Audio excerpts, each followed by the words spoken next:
March 22nd, 2019. A reading from the book of Genesis. Israel loved Joseph best of all his sons, for he was a child of his old age, and he had made him a long tunic.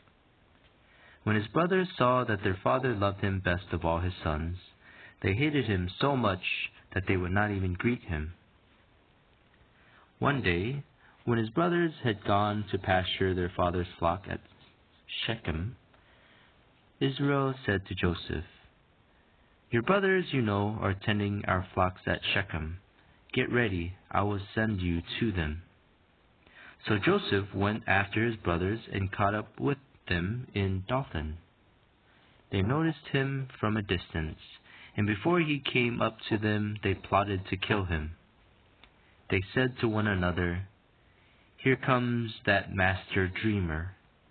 Come, let us kill him and throw him into one of the cisterns here. We could say that a wild beast devoured him.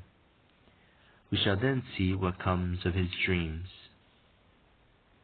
When Reuben heard this, he tried to save him from their hands, saying, "We must not take his life. Instead of shedding blood," he continued, "just throw him into that cistern there in the desert, but do not kill him outright." His purpose was to rescue him from their hands and return him to his father.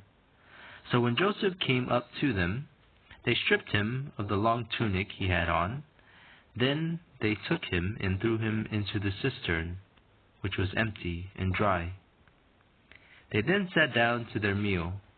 Looking up, they saw a caravan of Ishmaelites coming from Gilead, their camels laden with gum, balm and resin to be taken down to Egypt.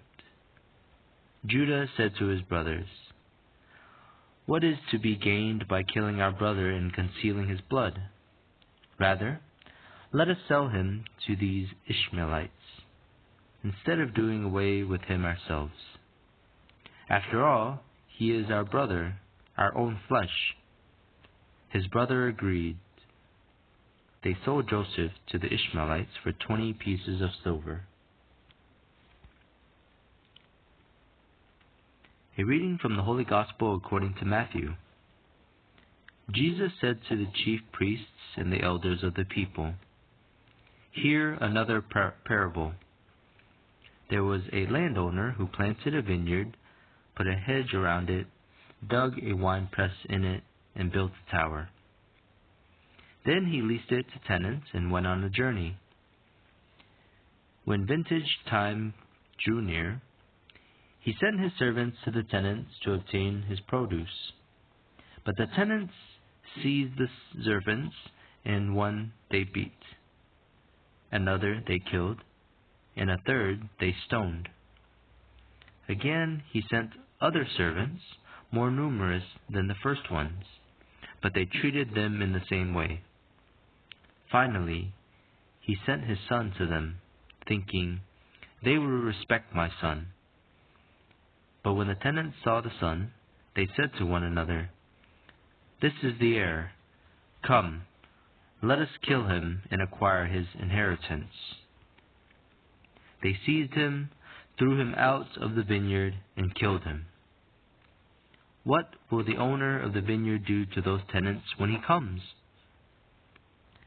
They answered him, "He will put those wretched men to a wretched death, and lease his vineyard to other tenants, who will give him the produce at the proper times." Jesus said to them, "Did you never read in the Scriptures, 'The stone that the builders rejected has become the cornerstone'? By the Lord has this been done, and it is wonderful in our eyes. Therefore I say to you, the kingdom of God will be taken away from you and given to a people that will produce its fruit." When the chief priests and the Pharisees heard his parables, they knew that he was speaking about them.